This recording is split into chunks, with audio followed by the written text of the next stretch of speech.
no matter where you're at, unless you know where you're going, you're still lost. My great-grandmother was a full-blooded Cherokee Indian. Initially, I was taught in the Apache tradition, but in South America, I've seen it, and some of the Aboriginal communities that I've been in, they use it as well. The sacred order is something that's actually taught in all native cultures around the world. They're universal truths. They've been around for thousands of years. And I want to actually share with you some of the sacredness that I was actually taught. How many of you have kids that you know of? Yeah. When do people get concerned about their kids? When the police show up with them at the door.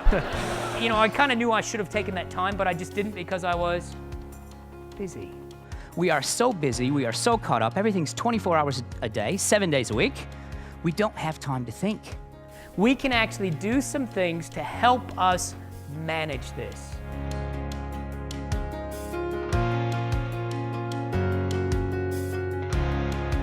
If you were to have a pond and you drop a stone into the center of the pond, the rings actually go out until they actually hit something else, and then something occurs. Concentric rings are how we actually impact people, either on a word or a nonverbal or an energetic level. And what I want to share with you is how do you get these concentric rings in alignment?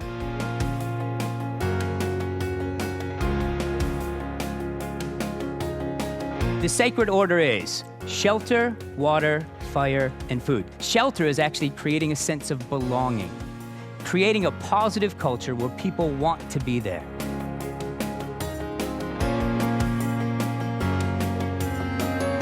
Has anybody ever been dehydrated before? Because one of the things that happens, it affects people differently, but quite often you just start going a little bit loopy, right? You're just there, but kind of not there. How many of you work with these people every day? You just think they're dehydrated?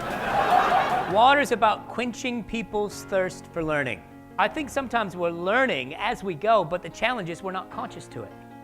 And when we're not conscious to it, what that does is it doesn't allow us to take that learning process and implement it in other areas. And I guess what I want to do is take a look at how can you be more conscious to your learning.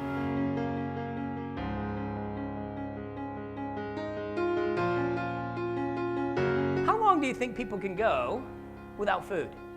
Most people can survive around a month without food, right? Now, some of us could survive a bit longer. In any time of change or uncertainty, we should start with shelter, then water, then fire, then food. And as I said earlier, I honestly believe most businesses are getting this wrong. Most people are worried about the procedures and the org charts and all of that, and they're not taking time to create that sense of connection. They're not taking that time to get people to be open to learning and trying new things. They're not taking that time to really motivate and internally mentor and coach the people around them. And they're not clarifying the basics, the common sense things that should be clarified. My question to you is, are you on your path? Are you doing things to actually inspire and connect with people around you?